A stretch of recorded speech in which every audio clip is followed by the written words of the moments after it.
Hello my dear students, welcome back to my YouTube channel. मेरे YouTube channel पर आप लोग का बहुत बहुत स्वागत है।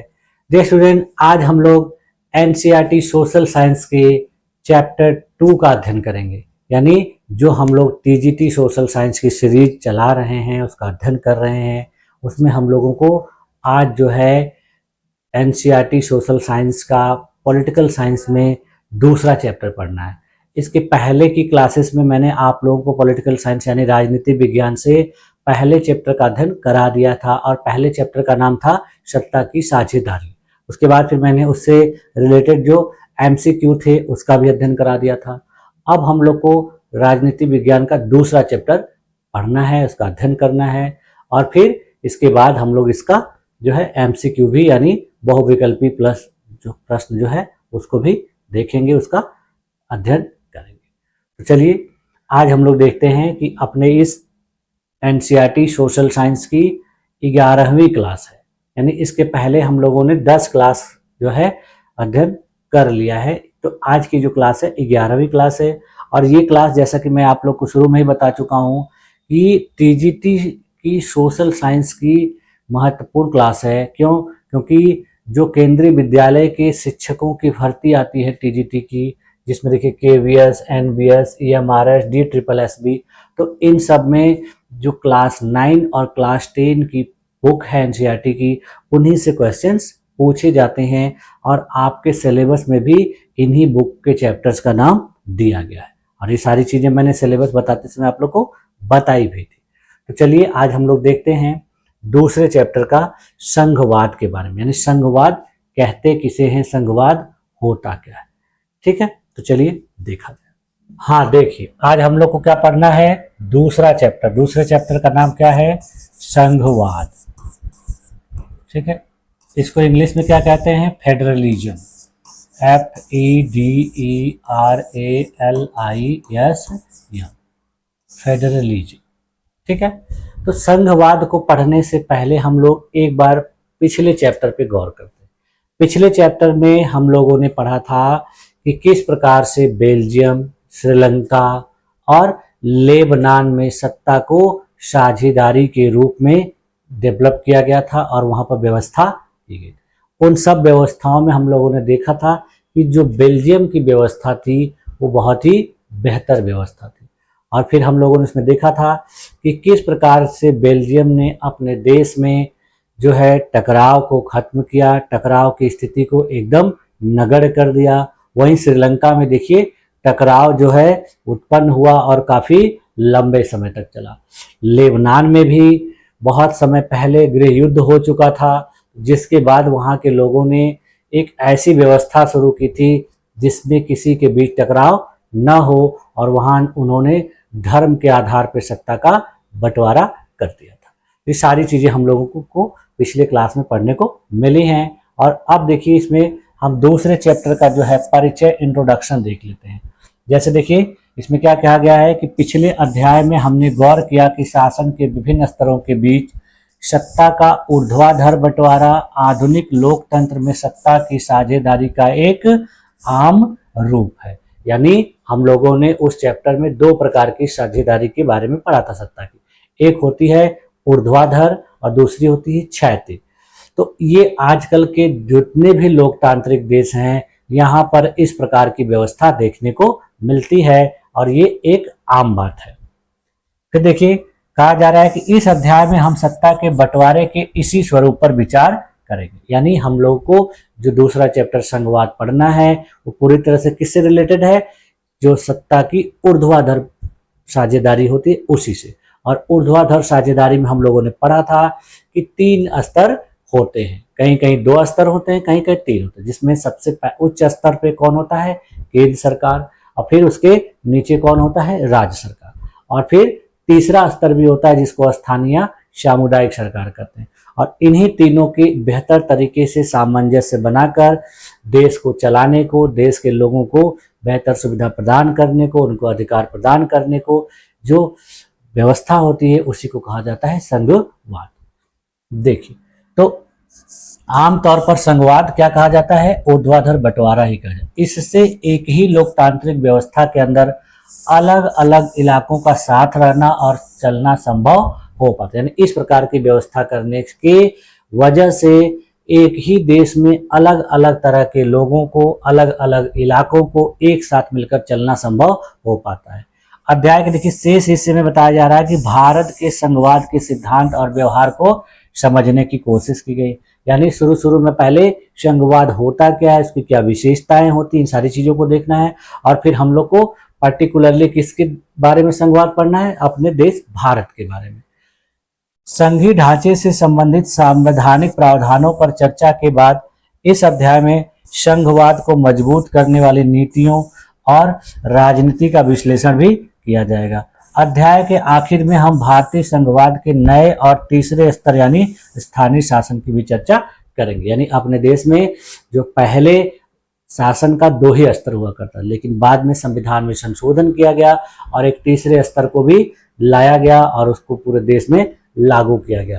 तो इसके बारे में भी हमको पढ़ना है और अपने देश में संघवाद की व्यवस्था को बेहतर तरीके से चलाने के लिए, उसको सुचारू रूप से बनाए रखने के लिए संविधान में क्या क्या प्रावधान किए गए हैं, इन सारी चीजों को भी हम लोग को इस चैप्टर में पढ़ना है। तो चलिए आइए एक एक करके पहले देखते हैं कि संघवाद कहते किसे हैं और संघवाद की क्या विशेषताएं होती हैं। इन सारी चीजों को हम लोग देखते हैं। हाँ देखिए, सबसे पहले हम लोग देख लेते हैं संघवाद या फेडरलिज्म कहते किसे हैं, इसको कैसे परिभाषित किया जा सकता। तो देखिए, संघवाद एक ऐसी शासन प्रणाली है जिसमें सत्ता का विभाजन 2 या 2 से अधिक स्तर की सरकारों के बीच होता है। प्रत्येक को संविधान द्वारा निर्धारित अधिकार प्राप्त होते हैं तथा दोनों स्तरों की सरकारें स्वतंत्र रूप से काम करती हैं। यानी यह शासन की एक ऐसी प्रणाली है जिसमें 2 या 2 से अधिक स्तर वाली सरकारों का गठन किया जाता है और वो सरकारें जो है संविधान के द्वारा अधिकार प्राप्त करती हैं और फिर उन्हीं अधिकारों के तहत वो अपने कार्य को करती हैं। तो ये जो है संघवाद की परिभाषा है। अब देखिए संघवाद की क्या विशेषताएं होती हैं, संघवाद का उपयोग किस लिए किया जाना चाहिए, ये क्यों महत्वपूर्ण होता है। तो देखिए संघवाद की जो विशेषताएं होती हैं क्या करती हैं, देखिए ये उन मुख्य तत्वों को दर्शाती हैं जो इसे एक लोकतांत्रिक और शक्तियों का विभाजित शासन तंत्र बनाता है। यानी यह एक ऐसी व्यवस्था है जो इसे लोकतांत्रिक बनाती है और शक्तियों का विभाजित शासन तंत्र जो है कैसे निर्मित होता है, ये उसके लिए महत्वपूर्ण होती है। आप देखिए संघवाद की जो प्रमुख विशेषताएं हैं उनको एक एक करके देख लेते हैं।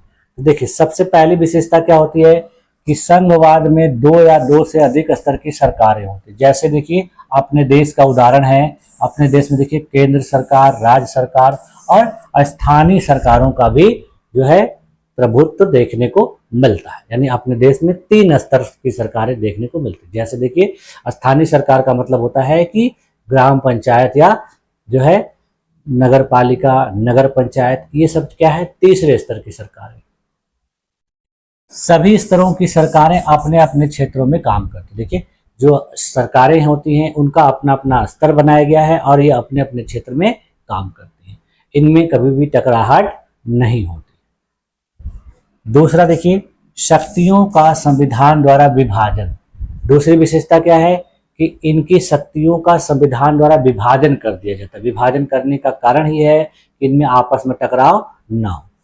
देखिए केंद्र और राज्य सरकारों के अधिकार लिखित संविधान द्वारा तय होते हैं। यानी इनके अधिकारों को एक संविधान में लिख दिया जाता है और जिसकी वजह से आपस में टकराहट नहीं होती। भारत में देखिए केंद्र सूची, राज्य सूची और समवर्ती सूची के नाम से शक्तियों का विभाजन किया गया है और केंद्र सूची पर केंद्र सरकार कानून बनाती है, राज्य सूची पर राज्य सरकार कानून बनाती है और कुछ महत्वपूर्ण विषय हैं जिनको समवर्ती सूची में डाला गया है और उन पर दोनों लोग मिलकर कानून बना सकते हैं। लेकिन यदि किसी के कानून में, राज्य को कानून में अगर कोई कमी दिख रही है, कोई विसंगति दिख रही है तो केंद्र के कानून को प्राथमिकता दी जाती है।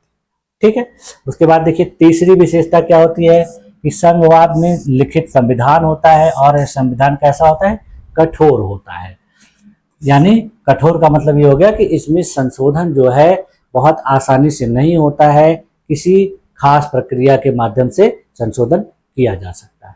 तो देखिए, संघीय व्यवस्था को सुरक्षित रखने के लिए संविधान लिखित रूप में होना चाहिए, और यह संविधान कैसा होना चाहिए? मजबूत होना चाहिए। इसे बदलना कठिन होता है ताकि राज्यों के अधिकार सुरक्षित रहें। इसे कठिन इसलिए बनाया जाता है क्योंकि राज्यों के जो अधिकार हैं वो बने रहें, केंद्र सरकार उनके अधिकारों का हनन ना करे। अगली विशेषता देखिए क्या होती है, यहाँ सरकारों को स्वतंत्रता दी जाती है, यानी संघवाद व्यवस्था में जो सरकारें होती हैं वो स्वतंत्र रूप से कार्य करती हैं, और प्रत्येक सरकार को अपने कार्य क्षेत्र में स्वतंत्रता पूर्वक कार्य करने की छूट दी जाती है। एक सरकार दूसरी सरकार के क्षेत्र में दखल नहीं दे सकती, ठीक है, यानी एक दूसरे के काम में ये लोग इंटरफेयर नहीं करते। अगला देखिए विशेषता इसका क्या है, यहाँ संविधान की सर्वोच्चता होती है, यानी संघवाद वाली व्यवस्था में सर्वोच्च शक्तिशाली कौन होता है? संविधान होता है, यानी संविधान से बढ़कर कोई चीज नहीं होती, यानी ना तो राष्ट्रपति ना तो प्रधानमंत्री। देखिए, सभी सरकारें संविधान के अधीन काम करती हैं, और यह संविधान ही सभी को समान अधिकार और सीमाएं तय करता है, यानी राष्ट्रपति की क्या शक्ति है? संविधान तय करता है। प्रधानमंत्री की क्या शक्ति है? संविधान तय करता है। और एक संसद के सदस्य की क्या शक्ति है? ये संविधान तय करता है। और एक चतुर्थ श्रेणी के कर्मचारी की क्या शक्ति है? यह भी संविधान ही तय करता है। अगली विशेषता देखिए, यहाँ पर न्यायपालिका को भी स्वतंत्रता दी जाती है, यानी उच्चतम न्यायालय या संवैधानिक न्यायालय जो है संघीय ढांचे के रक्षक होते हैं, यानी संघीय व्यवस्था को बेहतर तरीके से चलाने के लिए एक स्वतंत्र न्यायालय भी होता है। ये न्यायालय देखिए सरकारों के बीच विवादों का निपटारा करता है। कभी कभी देखिए इन सरकारों के बीच में यदि कोई विवाद हो जाता है तो न्यायालय के द्वारा ही इन विवादों का निपटारा किया जाता है। अगली विशेषता देखिए क्या है, राज्य सरकारों को संवैधानिक स्थिति प्रदान की जाती है, यानी राज्य सरकारें केवल केंद्र द्वारा बनाए गए नियमों के अनुसार नहीं चलती हैं, बल्कि उन्हें संविधान भी मान्यता देता है। ऐसा नहीं है कि केंद्र सरकार अपने मन से राज्य सरकारों का गठन कर दे, ऐसा होता नहीं है। कैसे होता है? ये संविधान के द्वारा होता है और संविधान इनको मान्यता प्रदान करता है। ठीक है, आप देखिए इसी से रिलेटेड कुछ टर्म हमको सुनने को मिलते हैं कि एकात्मक शासन और संघात्मक शासन, यानी एकात्मक शासन क्या होता है और संघात्मक शासन क्या होता है, दोनों के बीच में डिफरेंस अभी हम लोगों ने संघात्मक शासन के बारे में देखा। एकात्मक शासन के बारे में भी सुनने को मिलता है। तो ये दोनों देखिए किस प्रकार से अलग है। पहले देखिए इनमें दोनों में क्या अंतर है कि एकात्मक शासन व्यवस्था में शासन का एक ही स्तर होता है, यानी इसमें कई स्तर नहीं होते हैं, जबकि संघात्मक शासन व्यवस्था में केंद्र तथा राज्य सरकारों के दो या दो से अधिक स्तर होते हैं। दूसरा अंतर देखिए क्या है, इसमें शासन की समस्त शक्तियां केंद्र में निहित होती हैं, यानी एकात्मक शासन जो होता है इसमें सारी शक्तियां किसके पास होती है? केंद्र के पास होती है, राज्यों के पास शक्तियां नहीं होती हैं। राज्यों को शक्तियां किससे प्राप्त होती हैं? केंद्र से प्राप्त होती हैं। इसमें देखिए इसमें शासन की शक्तियां केंद्र और राज्य सरकारों में विभक्त होती है, यानी संघात्मक व्यवस्था में अभी मैंने आप लोग को बताया कि हर स्तर की सरकारों का अपना अपना अधिकार होता है और वो उसी अधिकारों के अनुसार अपना कार्य करती है। तीसरा देखिए डिफरेंस क्या है कि इसमें राज्य इकाइयों को शक्तियां केंद्र से प्राप्त होती है, यानी एकात्मक शासन व्यवस्था में जो भी शक्ति होती है राज्यों को किससे मिलती है? केंद्र के द्वारा मिलती है। जबकि संघात्मक व्यवस्था में देखिए दोनों की शक्तियों का निर्धारण संविधान करता है, यानी इनको शक्ति कौन देता है? संविधान देता है। इसके बाद अगला अंतर देखिए क्या है कि एकात्मक सरकार में विषयों का विभाजन नहीं होता, यानी यहाँ पर किसी भी प्रकार का कोई विषयों का विभाजन नहीं होता है। सारा जो है दायित्व कौन निभाता है? केंद्र सरकार निभाती है। यहाँ पर देखिए विषयों का बंटवारा केंद्र और राज्य इकाइयों के बीच किया जाता है और उन्हीं विषयों के आधार पर ये लोग अपना कार्य करते हैं, अपना शासन चलाते हैं। तो ये था हमारा एकात्मक शासन और संघात्मक शासन में जो है बेसिक डिफरेंस। अब देखिए अगली चीज क्या है कि संघात्मक शासन की स्थापना के प्रमुख तरीके, यानी संघात्मक शासन किस तरीके से स्थापित किया जाता है, किस तरीके से इसको बनाया जाता है। देखिए, संघात्मक शासन की स्थापना के मुख्यतः दो तरीके अपनाए जाते हैं। पहला देखिए तरीका क्या है कि इसमें दो या दो से अधिक स्वतंत्र राष्ट्रों को एक साथ लाकर एक बड़ी इकाई गठित करते संघ का निर्माण किया जाता है। यानी इस प्रकार की पहले प्रकार की व्यवस्था में क्या होता है कि दो या दो से अधिक स्वतंत्र राष्ट्रों को एक साथ मिला दिया जाता है और मिलाने के बाद एक बड़ी यूनिट का गठन कर दिया जाता है और उसको संघ के रूप में बनाकर कार्य किया जाता है। इसमें देखिए सभी स्वतंत्र राष्ट्र अपनी संप्रभुता के साथ रहते हैं, यानी जिन राष्ट्रों को इसमें मिलाया गया रहता है उनकी संप्रभुता को खत्म नहीं किया जाता है, बल्कि वो अपनी संप्रभुता के साथ इसमें शामिल होते हैं। अपनी अलग अलग पहचान भी बनाए रखते हैं और अपनी सुरक्षा और खुशहाली भी बढ़ाते हैं। यानी इनकी अपनी संप्रभुता भी बनी रहती है, अपना अलग अलग पहचान भी होता है और ये अपनी सुरक्षा और खुशहाली भी बढ़ाए रहते हैं। इसमें कोई भी केंद्रीय सत्ता हस्तक्षेप नहीं करती है।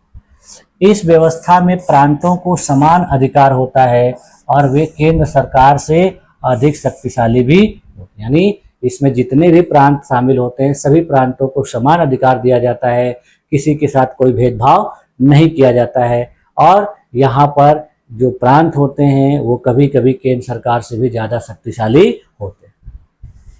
इस प्रकार के देखिए संघात्मक व्यवस्था के जो उदाहरण हैं संयुक्त राज्य अमेरिका है, स्विट्जरलैंड है और ऑस्ट्रेलिया है। यानी इन देशों में इसी प्रकार की संघात्मक व्यवस्था का निर्माण किया गया।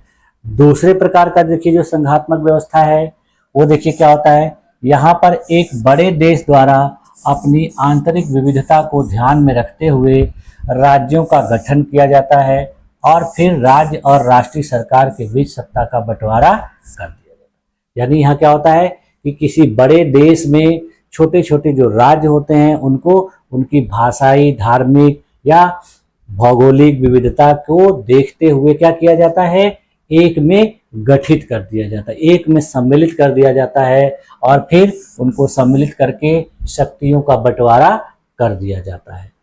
इस श्रेणी में राज्यों से केंद्र सरकार अधिक शक्तिशाली होती है और अक्सर इस व्यवस्था में विभिन्न राज्यों को समान अधिकार दिए जाते हैं। यानी इसमें जो है राज्यों को क्या किया जाता है, समान अधिकार दिया जाता है और इस व्यवस्था में केंद्र जो होता है राज्यों की अपेक्षा अधिक शक्तिशाली होता है। क्यों? क्योंकि इसको अधिक विषयों के अधिकार दिए जाते हैं। इसका उदाहरण देखिए, अपना देश भारत है, बेल्जियम है और स्पेन है। इन देशों में दूसरे प्रकार की संघात्मक व्यवस्था देखने को मिलती है। क्यों? क्योंकि यहाँ पर ये लोग अपने ही राज्य के लोगों को एक साथ मिलाकर संघ का निर्माण करते हैं। और पहले प्रकार में क्या था कि अलग अलग स्वतंत्र राष्ट्रों को मिलाकर एक संघ बनाया जाता है। ठीक है, ये दोनों में जो है निर्माण का दो तरीका इस समय पूरी दुनिया में देखा। ठीक है, आप देखिए इससे रिलेटेड मैं आप लोग को एक इमेज दिखा दे रहा हूं एनसीईआरटी की बुक में, जिसमें आपकी बुक में दिया गया है कि इस समय दुनिया में जो संघ शासित देश हैं, संघात्मक व्यवस्था है, वो देखिए किस प्रकार की है। इस प्रकार से इस इमेज में देखिए जो रेड कलर से दिखाया जा रहा है, ये सब किस प्रकार के उदाहरण है, संघीय व्यवस्था के उदाहरण है। यहाँ पर देखिए नॉर्थ अमेरिका में सभी देशों में संघीय व्यवस्था है। उसी प्रकार से देखिए साउथ अमेरिका में ब्राजील और अर्जेंटीना में है। उसी प्रकार से देखिए यहाँ पर जो है एशिया में रूस में है। फिर उसके बाद देखिए यूरोप में बेल्जियम में है, स्विट्जरलैंड में है और स्पेन में है। इसके बाद देखिए यहाँ पर है ऑस्ट्रिया में है, बोस्निया में है। फिर देखिए अफ्रीका में जो है यहाँ पर नाइजीरिया में है, इथियोपिया में है। फिर उसके बाद दक्षिण अफ्रीका में है। फिर उसके बाद देखिए भारत में है और मलेशिया में है, ऑस्ट्रेलिया में है। तो इस प्रकार से पूरे दुनिया के नक्शे में संघात्मक व्यवस्था आपको देखने को मिल रही है। यानी इन देशों ने अपने यहाँ संघात्मक व्यवस्था को अपनाया है। ठीक है, अब देखिए इसमें कहा जा रहा है कि इस इमेज में ये जो आप लोगों को ये इमेज कलरफुल दिख रही है, संघात्मक व्यवस्था वाला दिख रही है, ये दुनिया के केवल 25 देशों में देखने को मिलती है। यानी दुनिया में 193 देश हैं और 193 देशों में से 25 देशों में इस प्रकार की व्यवस्था मौजूद है और इन 25 देशों में दुनिया की 40% जनसंख्या निवास करती है और ये लोग जो है संघात्मक व्यवस्था को ही बेहतर विकल्प के रूप में मान। अब देखिए हम लोग देख लेते हैं भारत में संघीय व्यवस्था, यानी भारत में संघीय व्यवस्था किस प्रकार से स्थापित की गई। देखिए जैसे कि हम लोग जानते हैं कि अपना देश 15 अगस्त 1947 को स्वतंत्र हुआ था और स्वतंत्रता के बाद अपने देश में देखिए दीर्घकालीन संघर्ष चले, बहुत ज़्यादा रक्तपात हुआ और अपने देश का विभाजन कर दिया गया था और विभाजन के बाद अपने देश में देखिए 565 रजवाड़ों को भारत में विलीन करके भारतीय संविधान ने भारत को राज्यों का संघ घोषित किया था। यानी उस समय अपने देश में छोटे बड़े 562 या 565 रजवाड़े मौजूद थे और इन सभी को विलीन करके एक संघ का निर्माण करना था। तो इनको विलीन करके भारतीय संविधान के अनुसार एक संघ निर्मित किया। इसलिए देखिए अपने देश में संघ शब्द का प्रयोग नहीं किया गया था संविधान में और इसमें भारतीय संघ का गठन संघीय शासन व्यवस्था के सिद्धांत पर किया गया था। इसमें पहले स्तर पर केंद्र सरकार, दूसरे स्तर पर राज्य सरकार तथा तृतीय स्तर पर स्थानीय स्वशासन की संस्थाओं को बनाने की बात कही गई थी। बाद में देखिए नगर पालिकाओं और ग्राम पंचायतों के रूप में शासन का तृतीय स्तर भी जोड़ा गया। पहले देखिए केंद्र और राज्य सरकारें दो ही प्रकार के स्तर थे, लेकिन तीसरा स्तर उस समय नहीं था, बाद में इसको लाया गया। भारतीय संघीय शासन व्यवस्था में तीनों स्तरों की शासन व्यवस्थाओं के अपने अपने अलग अलग अधिकार क्षेत्र हैं। संविधान की प्रारूप समिति ने भारत को फेडरेशन के स्थान पर यूनियन के रूप में पुकारा है। यूनियन शब्द शक्तिशाली केंद्र का सूचक है, अतः भारत को राज्यों का संघ कहना ही उचित है। यानी अपने देश के संविधान में फेडरेशन के बजाय यूनियन शब्द का उपयोग किया गया है और कहा जाता है कि यह जो शब्द है ज़्यादा शक्तिशाली माना जाता है और इसका मतलब ये होता है कि भारत जो है राज्यों का संघ है, न कि राज्यों या राष्ट्रों का संघ है। ठीक है। भारतीय संविधान व्यवस्था में संघात्मक व्यवस्था में राज्यों को संघ से पृथक होने का अधिकार नहीं दिया गया है। यानी अपने देश के संविधान में इस प्रकार की व्यवस्था नहीं की गई है कि राज्य संघ से अलग हो जाए, केंद्र से अलग हो जाए, ऐसा व्यवस्था नहीं।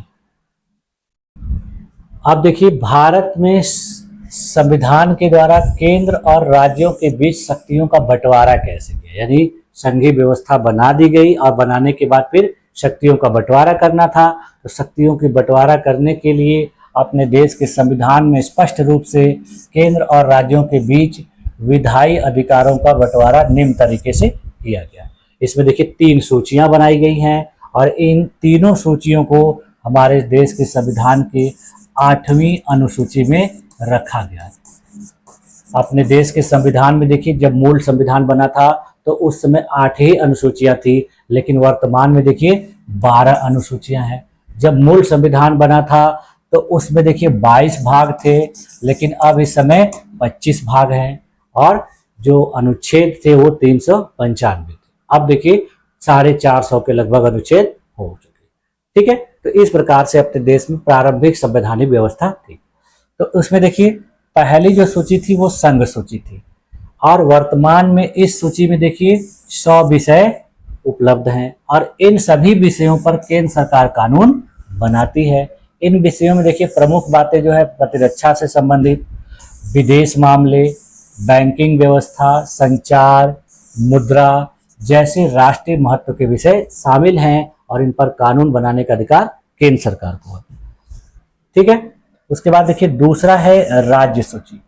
राज्य सूची के विषयों की देखिए संख्या क्या है, वर्तमान में 61 है और इन पर कानून बनाने का अधिकार राज्य सरकारों को दिया गया है।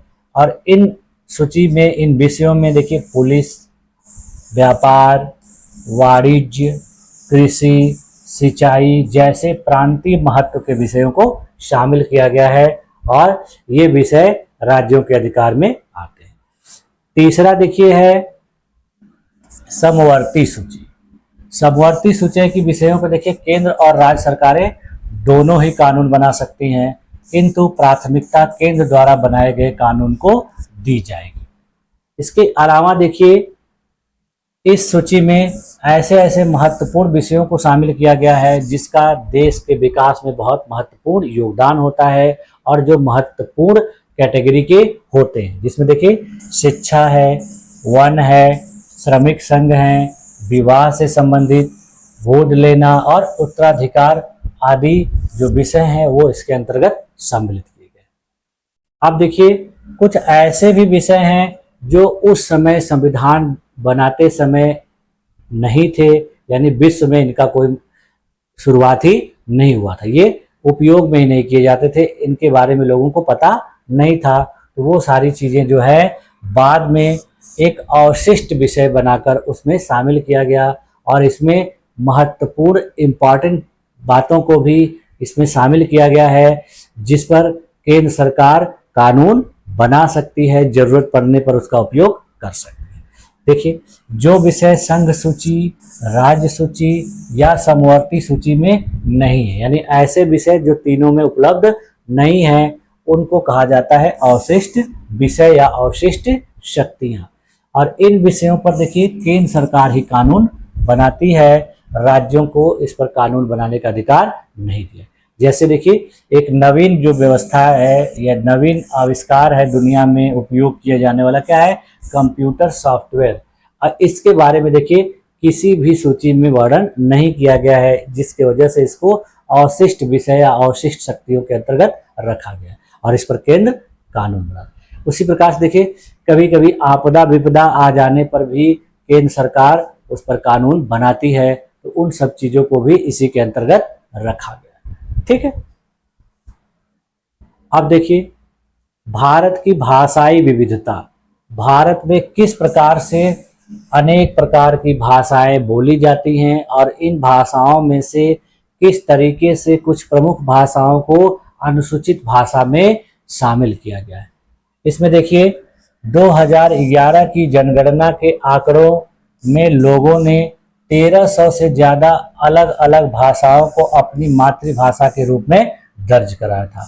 इन भाषाओं को कुछ प्रमुख भाषाओं के साथ समूहबद्ध कर दिया गया है, जैसे भोजपुरी, मगही, बुंदेलखंडी, छत्तीसगढ़ी, राजस्थानी और ऐसी ही दूसरी भाषाओं को हिंदी के अंदर जोड़ लिया जाता है। यानी 1300 भाषाएं थी, उनको कम कर दिया गया और फिर इनको मिलती जुलती भाषाओं के साथ जोड़ दिया गया।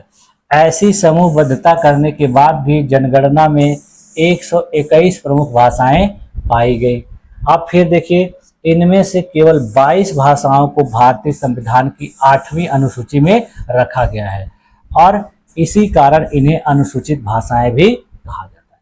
यानी देखिए ये जो भाषाएं हैं अपने देश के संविधान की अनुसूचियों में वर्णित की गई हैं और इनकी जो संख्या है वर्तमान में 22 है। अभी देखिए मैंने ऊपर आप लोग को बता दिया कि ये जो 3 विषय बनाए गए हैं, संघ सूची, केंद्र सूची, राज्य सूची और समवर्ती सूची, ये देखिए 7वीं अनुसूची में वर्णित है, यानी अपने देश के संविधान की 7वीं अनुसूची में वर्णित है और मैंने 8वीं बता दिया था, तो मिस्टेक से बता दिया था, ये होगा 7वीं। ठीक है, और यहाँ पर देखिए ये जो भाषाएं हैं ये 8वीं अनुसूची में शामिल की गई। बाकी भाषाओं को गैर अनुसूचित भाषा कहा जाता है। भाषा के हिसाब से देखिए भारत दुनिया का संभवतः सबसे ज्यादा विविधता वाला देश है, यानी भारत में इतनी ज्यादा भाषाएं बोली जाती हैं, इस तरह से दुनिया में कोई भी ऐसा देश नहीं है। यहाँ पर कोई एक भाषा बहुसंख्यक भारतीयों की मातृभाषा नहीं है। हिंदी बहुत ज्यादा लोगों के द्वारा बोली जाती है, लेकिन फिर भी यह केवल 44% लोगों की ही मातृभाषा है। इसी की वजह से देखिए अपने देश में किसी भी राष्ट्रभाषा की जो है व्यवस्था नहीं की जा सकी है, किसी भी भाषा को राष्ट्रभाषा घोषित नहीं किया जा सका है। अगर दूसरी या तीसरी भाषा के तौर पर देखा जाए तो हिंदी जानने वालों लोगों की संख्या भी जोड़ ली जाए तो भी 2011 में यह संख्या 50% से कम ही थी। यानी कहा जा रहा है कि अगर कुछ और भी लोगों को इसमें जोड़ दिया जाए जो हिंदी थोड़ा बहुत जानते हैं, फिर भी हिंदी बोलने वालों की जो संख्या है 50% से ज़्यादा नहीं हो पाती है। अंग्रेजी को अपने देश में केवल 0.02% लोग मातृभाषा के रूप में उपयोग करते हैं, और इसमें खास करके जो ऐसे नॉर्थ ईस्ट के राज्य हैं वहाँ ही इसका उपयोग मातृभाषा के रूप में किया जाता है।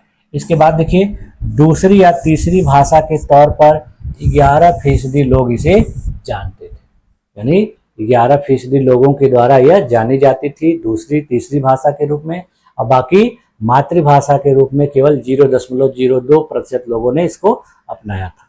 अब देखिए, भारत की ये जो अनुसूचित भाषाएं हैं ये कौन कौन सी हैं और कितने प्रतिशत लोगों के द्वारा इनका उपयोग किया जाता है।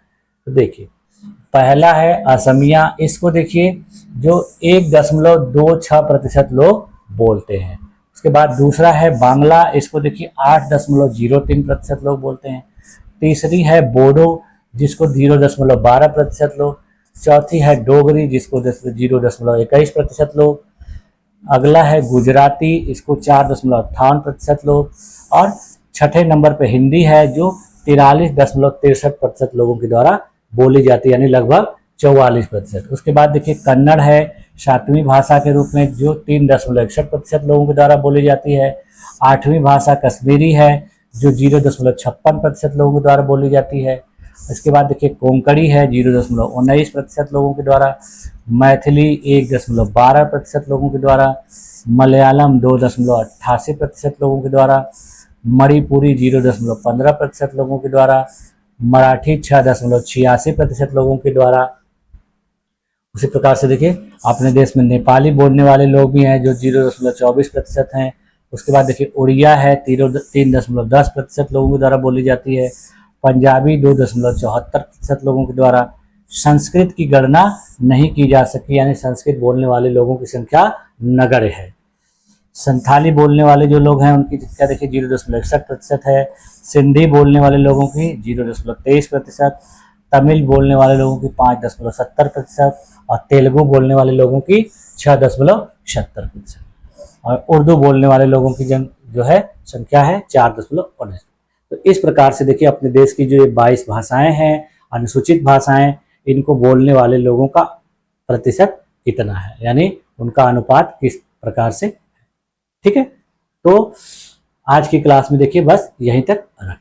इसके आगे की चीजें जो है हम लोग नेक्स्ट क्लास में देखेंगे। नेक्स्ट क्लास में हम लोग देखेंगे कि इस संघवाद वाली व्यवस्था में भारत सरकार के द्वारा और क्या क्या चीजें की गई, भारत में किस प्रकार से विकेंद्रीकरण को अपनाया गया, भारत में किस प्रकार से विकेंद्रीकरण किया गया और उसका क्या प्रभाव हुआ, उसके लिए कौन कौन से प्रावधान किए गए, इन सारी चीज़ों को हम लोग नेक्स्ट क्लास में देखेंगे। ठीक है, तो आज की क्लास में आप लोगों को ये सारी चीज़ें अच्छी तरीके से समझ में आई होंगी, ऐसा मैं उम्मीद करता हूँ। और आप लोगों ने मेरी इस क्लास में अपने आप को इतनी देर तक बनाए रखा, इसके लिए भी आप लोग का बहुत बहुत धन्यवाद। मिलते हैं नेक्स्ट क्लास में, तब तक के लिए थैंक यू।